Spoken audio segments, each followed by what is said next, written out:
भेटले का दबावतंत्र करण्यासाठी भेटले, खरं तर ते त्यांनाच माहिती, या दोघांनाच माहिती. पण कसं आहे ना रोहितजी, एक असतं म्हणजे तुम्हाला मी कशी म्हटलं की टायमिंगला खूप महत्त्व आहे. त्यांनी एक प्रकारे दबावाचं राजकारण करण्याचा प्रयत्न केला की तुमचं नाव यादीतनं वगळलं जातं आणि तुम्ही थेट जाऊन तिथे शरद पवारांना तुम्ही जाऊन भेटतायत. तर त्यांच्या दबावाच्या राजकारणाला कुठेतरी तुमच्याही पक्षाकडनं, तुमच्या पक्षाच्या शीर्ष नेतृत्वाकडनं एक प्रकारे हवा दिली जाते. त्याला काही का कुठल्याही कारणाने का होईना एक टेकू दिला जातो. पवार साहेबांना भेटले आणि पवार साहेबांनी येऊन दिलं आणि पवार साहेबांनी तब्येतीच्या बद्दल विचारलं असेल तर पवार साहेबांचं काय राजकारण आहे. राजकारण जर कोणी केलं असेल, जर खरंच करायचं असेल, टायमिंग चुकलं का बरोबर होतं हे मग केलं असेल तर या दोघांनीच केलं असं आपल्याला म्हणावं लागेल. पण टाळता आलं असतं, ही भेट टाळता आली असती किंवा नंतर करता आली असती. तब्येती चौकशी काय, ह्या भेटीचा आम्हाला कुठंच काही फायदा नव्हता राजकीय दृष्टिकोनातून. जर झाला असेल फायदा तर त्या दोघांनाच झाला असेल. पण त्यांना फायदा झाला असं ना. बघा, मधल्या काळात पवार साहेबांची तब्येत थोडी जास्त खराब झाली होती, त्यांना ॲडमिट करण्यात आलं होतं. अजून एक दोनदा त्यांची तब्येत मधल्या काळात खराब, तेव्हा कधी प्रफुल्ल पटेल किंवा सुनील तटकरे भेटायला आले नाही. आता बरोबर यादीतनं नाव वगळलं जातं आणि तेव्हाच तटकरे पटेल भेटायला येतात आणि पवारसाहेब त्यांना वेळही देतात.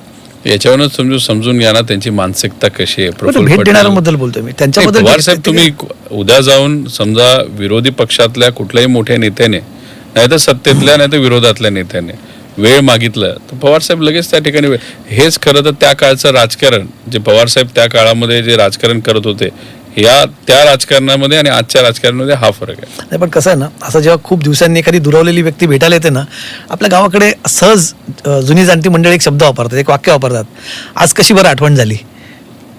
तर तुमचा काय अंदाज आहे, असं कधी विचारलं गेलं की आज कशी बरी आठवण झाली तटकरेंना आणि पटेलांना पवार आज काय चर्चा झाली हे तसं खरंच सांगता येणार नाही. पण मला असं वाटतं की साहेबांच्या बाजूने या बाबतीत कुठेही राजकीय भूमिका तिथं घेण्यात आली नाही. आणि दुसऱ्या दिवशी जेव्हा तुम्हाला पवार साहेबांना विचारण्यात आलं, पवार साहेबांनी थेट सांगितलं की अराजकीय भेट होते. म्हणजे त्या भेटीचं राजकारण दुसरंच कोणीतरी करत होते.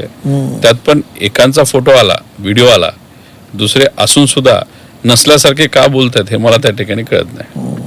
पण रोहित पवार जे गेले जानेवारी महिन्यात ज्या अखेरीस दादांचा तो अपघात झाला, त्यांचं निधन झालं, फेब्रुवारी महिन्याच्या दुसऱ्या आठवड्यापासून तुम्ही या सगळ्या विषयावरती रान उठवले. गेले 3-3.5 महिने तुम्ही हा मुद्दा लावून धरतात आणि विशेष करून तुमच्या बोलण्यात बऱ्याचदा तटकरे आणि प्रफुल्ल पटेल ही जी मंडळी त्यांच्याबद्दल तुम्ही अगदी उघडपणे भूमिका घेतली.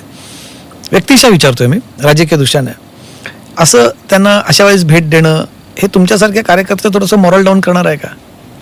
साहेबांचा अनुभव असल्यामुळे आणि साहेबांचे विचारसरणी माहीत असल्यामुळे उद्या जाऊन भाजपचे पण नेते साहेबांना भेटले तरी आम्हाला माहिती की साहेब भाजपकडे झुकणारे नाहीत. त्यामुळे साहेबांनी कोणाला वेळ दिला याच्यापेक्षा हे लोक का आत्ताच भेटले, साहेब आजारी असताना भेटू शकले नाहीत आणि मग आता कुठंतरी अडचणीत आल्यानंतर जर साहेबांना ते भेटत असतील तर मग कुठं ना कुठंतरी हीच मंडळी राजकारण करतात असं आपल्याला म्हणावं लागेल. आणि दुसरा पण विषय असा आहे की जेव्हा लोक अडचणीत येतात तेव्हा अनुभवी व्यक्तीकडेच सहसा लोक त्या ठिकाणी जात असतात.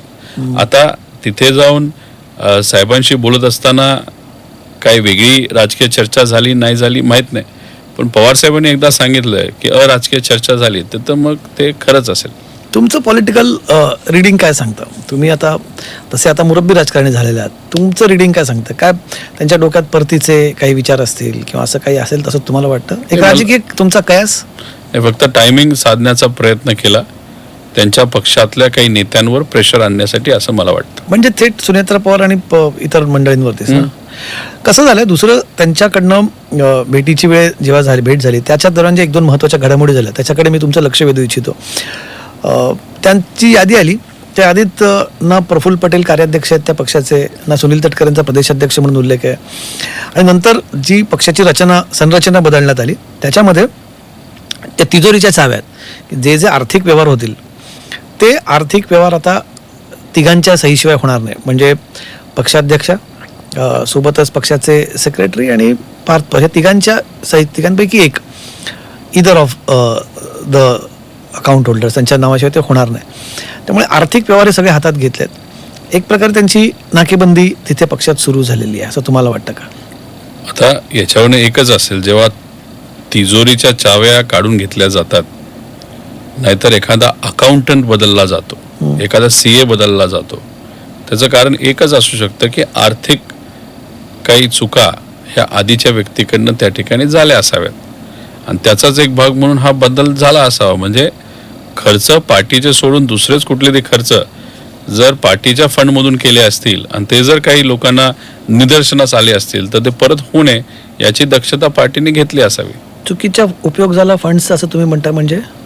आता आपण एखादा सभा घेतो, उमेदवाराचा खर्च करतो, त्यानंतर अजून इतर काही सामाजिक कामं पार्टीच्या हिताचे असतात, ह्याला खर्च करायला काहीच हरकत नसतो. त्यातून पार्टी आपली वाढत असते, कार्यकर्ते खुश होत असतात.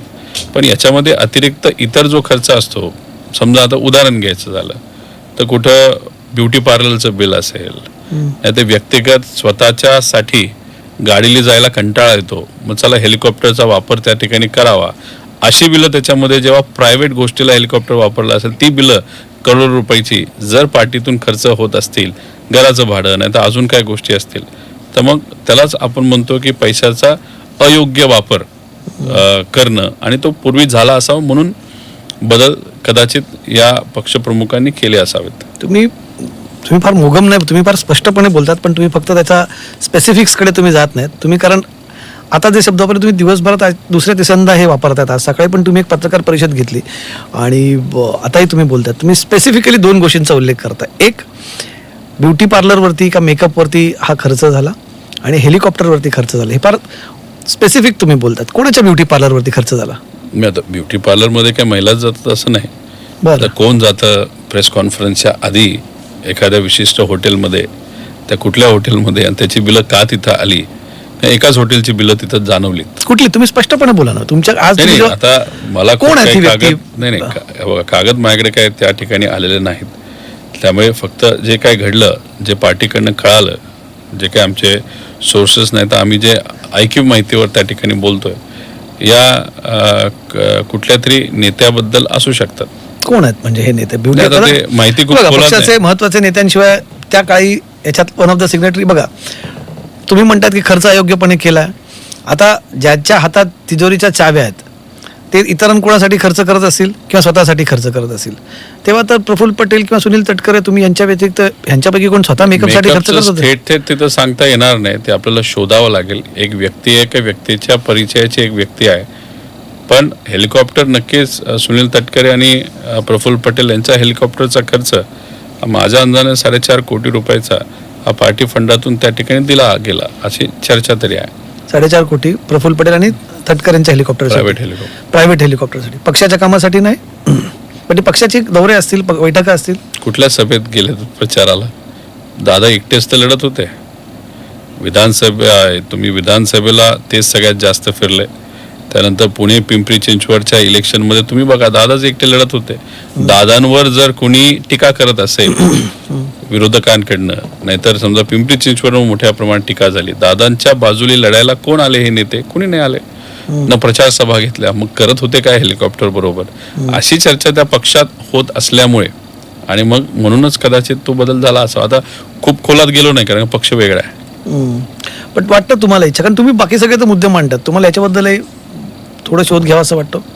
कशाच्या बाबतीत? पक्षातल्या तुम्हाला वाटतं की एकदा माणसाला आपण ओळखलं आणि माणूस अयोग्य वाटला आणि समजा आपल्या जवळच्या व्यक्तीला मुद्दामून त्या ठिकाणी त्रास दिला असेल आणि आपल्या आजोबाला जर खूप संधी देऊन सुद्धा जर अडचणीच्या काळामध्ये सोडलं असेल, तर मग त्या व्यक्तीबद्दल निगेटिव्ह जर आपलं मत झालं तर परत पॉझिटिव्ह होणार नाही आणि त्या व्यक्तीवर अजून किती खोलायचं? जेवढं जास्त तुम्ही खोदत जाल तेवढं काय फुलं नाही तर सोनं त्यातून निघणार नाही हे आपल्याला माहिती आहे.